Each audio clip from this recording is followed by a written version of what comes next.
Sir, जैसे कहा जाता है कि किडनी जैसा गंभीर रोग लाइलाज है, इसके ट्रीटमेंट के लिए आपके पास क्या कॉन्सेप्ट है? देखिए, जब हम किडनी फेलियर की बात करते हैं, जिसके बारे में आपने अभी पूछा मेरे से कि किडनी फेलियर का ट्रीटमेंट हमारे आयुर्वेद में क्या है, तो आपको बताना चाहेंगे कि डेफिनेटली अगर हम बात कर रहे हैं एलोपैथी की, किडनी फेलियर अर्थात गुर्दा रोग, गुर्दे का खराब हो जाना, एलोपैथी में एक लाइलाज रोग गिना जाता है। एलोपैथी में इस रोग का जो एकमात्र इलाज है वो है डायलिसिस करवाना और किसी स्टेज पर जाकर के ट्रांसप्लांटेशन करवा लेना। तो डेफिनेटली गुर्दा रोग को हम ये कह सकते हैं कि एक बार अगर व्यक्ति को गुर्दा रोग हो गया है और वो केवल मात्र एलोपैथिक ट्रीटमेंट पर ही डिपेंडेंट है, तो जीवन की जो लाइफ की जो क्वालिटी है उसकी इम्प्रूवमेंट के कोई चांसेस नहीं है। वहीं जब हम बात करते हैं हमारे आयुर्वेदिक ट्रीटमेंट की, जो कि हम एक किडनी पेशेंट के केस में कर रहे हैं, तो उसमें हम कॉन्सेप्ट इस्तेमाल कर रहे हैं चरक संहिता का। हजारों वर्ष पूर्व महर्षि चरक ने चरक संहिता में मूत्राघात, मूत्रकृच, मूत्र रोग, इन सब चीज़ों के अंतर्गत बहुत सारा डिटेल डिस्क्रिप्शन दिया है किडनी फेलियर पेशेंट के ट्रीटमेंट को। तो उसी के आधार पर हम इलाज करते हैं अपने पेशेंट्स का। अब इसमें क्या किया जाता है कि जब एक पेशेंट हमारे पास आ रहा है किडनी फेलियर का, तो ये चीज़ तय है कि अप्रॉक्सीमेटली उसकी 80% किडनीज डैमेज हो चुकी होती है, क्योंकि किडनी भगवान ने हमें एक ऐसा ऑर्गन दे रखा है कि अगर किडनी 50% भी काम कर रही है तो पेशेंट बिल्कुल नॉर्मल लाइफ जीता चला रहता है।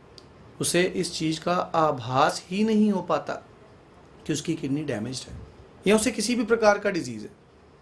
तो यहाँ पर पता जब फर्स्ट बार व्यक्ति को चलता है, उसकी क्रेटिनिन कुछ बढ़ती है, उसे हल्की फुल्की वीकनेस होती है या किसी भी प्रकार की प्रॉब्लम आती है, जब ज़िंदगी में पहली बार इंसान को पता चलता है कि भी मेरी किडनी डैमेज है, ऑलरेडी उसकी किडनी 80% तक डैमेज हो चुकी होती है। कई बार तो 90% तक पेशेंट को जाकर के पता चलता है।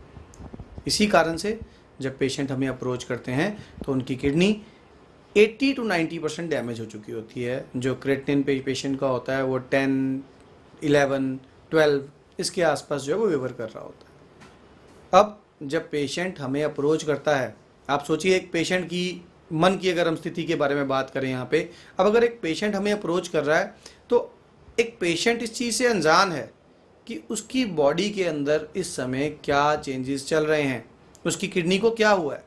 उस पेशेंट को सिर्फ और सिर्फ इस चीज़ से मतलब है कि मेरी क्रेटिनिन बढ़ गई है, इसको कम कर दीजिए। एक पेशेंट डॉक्टर को क्रेटिनिन के कम करवाने के लिए अप्रोच करता है। लेकिन अगर क्रेटिनिन कम होने से किसी के किडनी पेशेंट के डिजीज़ का प्रतिकार हो सके, तो जब व्यक्ति एक बार डायलिसिस करवा लेता है तो उससे भी तो क्रेटिनिन कम हो जाती है, दूसरी बार डायलिसिस की ज़रूरत ही नहीं पड़नी चाहिए। अगर इस रोग का इलाज केवल क्रेटिनिन को कम करना है तो क्रेटिनिन कम करने के बाद दूसरी बार डायलिसिस की आवश्यकता ही क्यों है, जब एक बार डायलिसिस कर दिया। तो उसका मेजर रीज़न ये है कि क्रेटिनिन कम करना इस रोग का इलाज नहीं है। इस रोग का इलाज है कि किडनी के वो नेफ्रॉन्स, काम करने वाले वो यूनिट्स जो इस समय मूर्छित अवस्था में हैं, जिसे हम बोल सकते हैं नॉन फंक्शनल हैं, दे आर नॉट डेड, वो बिल्कुल पूरी तरह से ख़त्म नहीं हुए हैं, वो सिर्फ फंक्शनली डेड हैं, अपनी फंक्शनैलिटी लूज़ कर चुके हैं। अगर हम उन नेफ्रॉन्स को अपनी मेडिकेशंस के द्वारा रिपेयर कर सकें, धीरे धीरे उनकी फंक्शनैलिटी लौटा सकें, तो किडनी धीरे धीरे धीरे धीरे अपनी लॉस्ट फंक्शनैलिटी को रिस्टोर कर लेती है। वो किडनी जो 80% काम नहीं कर रही थी, धीरे धीरे 10% ठीक होके 70%, फिर 10% ठीक होके 60%, इस तरह स्लोली एंड ग्रेजुअली वो किडनी जो है वो ठीक होती चली जाती है। एक बार जब किडनी की फंक्शनैलिटी 50% पर लौट आती है तो पेशेंट बिल्कुल नॉर्मल ज़िंदगी जी सकता है, उसको किसी भी मेडिकेशन की फर्दर ज़रूरत नहीं रहती है, क्योंकि किडनी एक ऐसा ऑर्गन है जो बॉडी में अगर 50% भी काम कर रहा है तो व्यक्ति एक बहुत अच्छी ज़िंदगी जी सकता है बिना किसी भी मेडिकेशन की ज़रूरत के। और यही हमारा मूल उद्देश्य है चिकित्सा का। और इसी कॉन्सेप्ट के साथ हम ट्रीटमेंट करते हैं कि हम पेशेंट के डैमेज नेफ्रॉन्स पे काम करने वाली हर्ब्स देते हैं। वो herbs slowly and gradually nephrons को रिपेयर करके किडनी की फंक्शनैलिटी को बढ़ाती चली जाती हैं और पेशेंट एक निरोग ज़िंदगी जी पाता है।